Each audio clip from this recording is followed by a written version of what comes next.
sure most of you have experienced travel by air. Most of you have been on airplanes. Forget about the pat-downs. Forget about walking through those X-ray machines that can see through you. You know what gets to me? First-class seating. I mean, think about it. What makes them so special? You know, they get to go on the plane first, and here I am waiting. And then kind of like putting it in your nose, you know, you have to walk through that section, you know, because they're in the front part, you know. And then they have those nice spacious seats, you know, and plenty of leg room, you know. They even get their drinks served to them even before we, you know, go off, you know, and fly in the air. You know, they're special. And I have to walk through there, and I'm way in the back, you know, in the coach section. You know, where they only have 2 seats, we have 3, and I'm right in the middle, you know. You know, and the seat in front of me is about, you know, a couple inches from my nose. I can't put my feet underneath the chair because I have my bag underneath there. You know, what makes them so special? You know, this whole idea of first-class seating, you know, goes back to the Old West. Before the railroad, when people would travel, they would go on stagecoach. And you could buy a first-class seat on a stagecoach. You could also buy a second-class or third-class seat.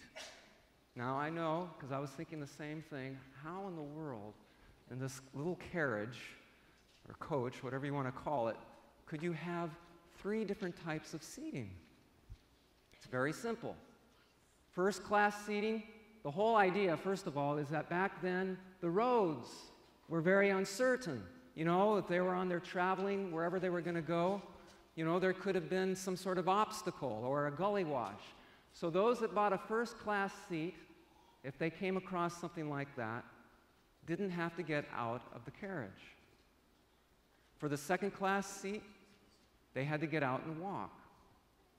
For the third-class seat, they had to get out and push. Now, I'm telling you, as far as I know, this is the truth. It's not a joke. It's funny, but it's not meant to be a joke.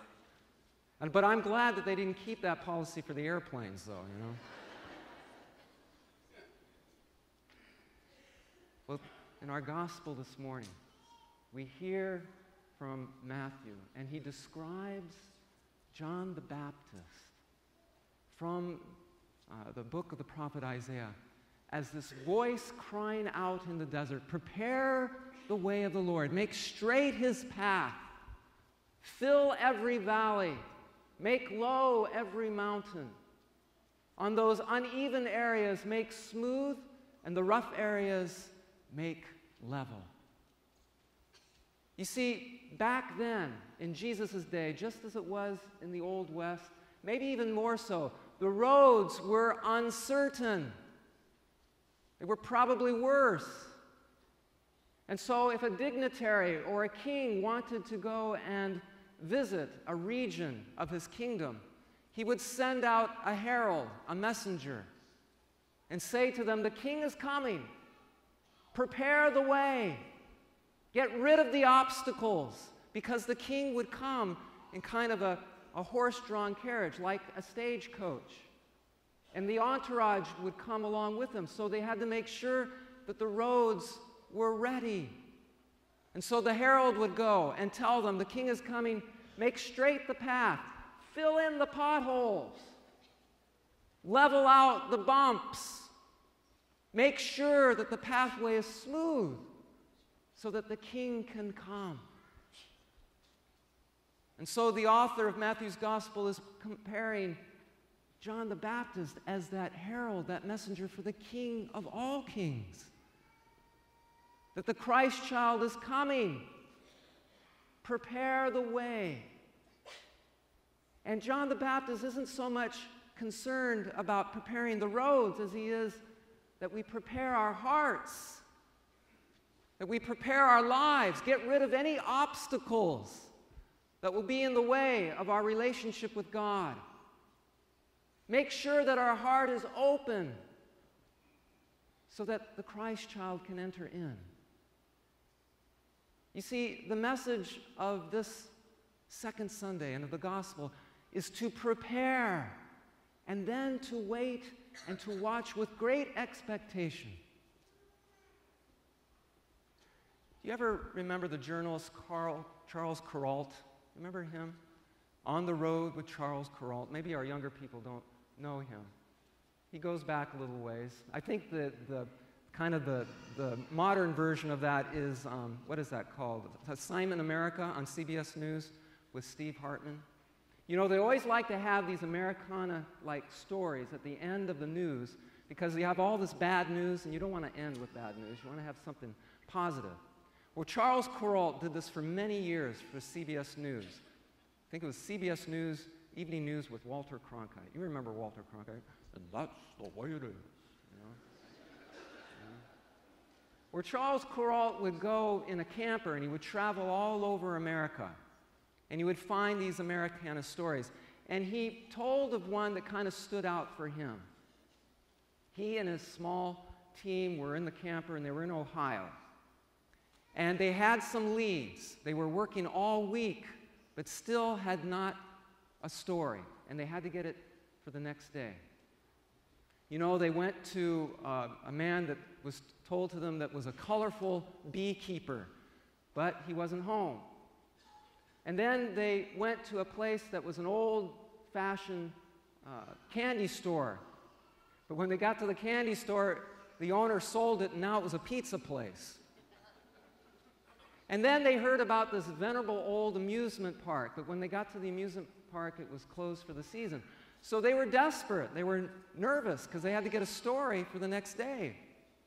And so they were driving down this back road, and they passed a farmhouse.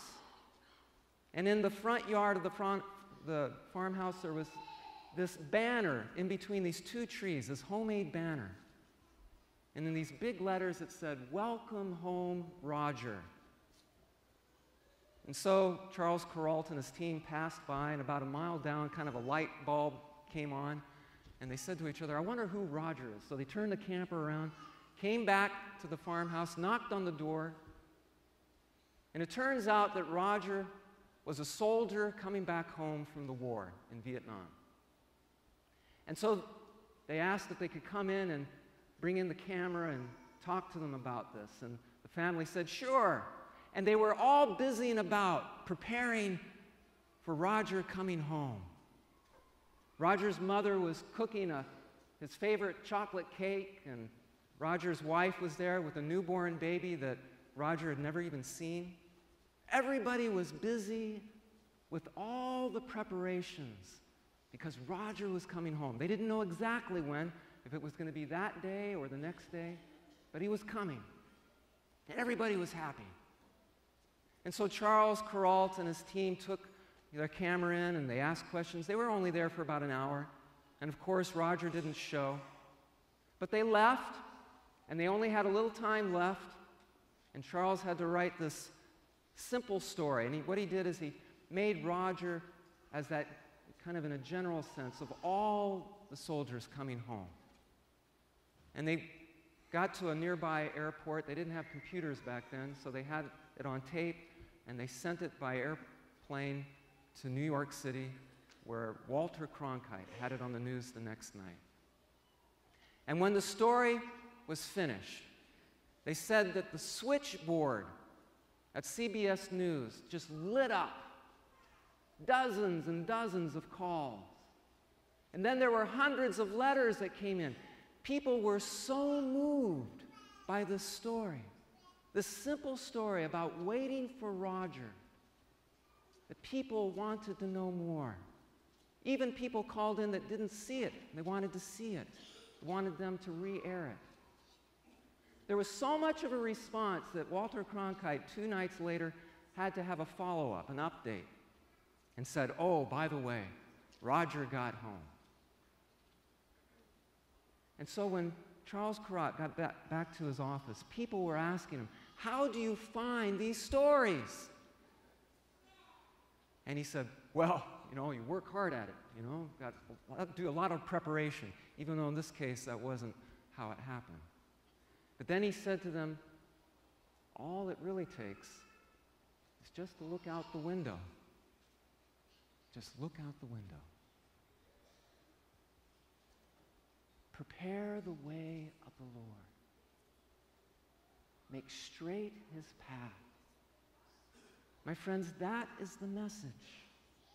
Let us be busy and about preparing for the coming of Jesus, getting our hearts ready, getting all of those obstacles out of the way. And then once we have everything all ready, then let us, with great anticipation and joy, wait and watch for Jesus' coming. So may the Lord then give us that grace to prepare and to watch out of that window of the world with the eyes of faith. God bless you.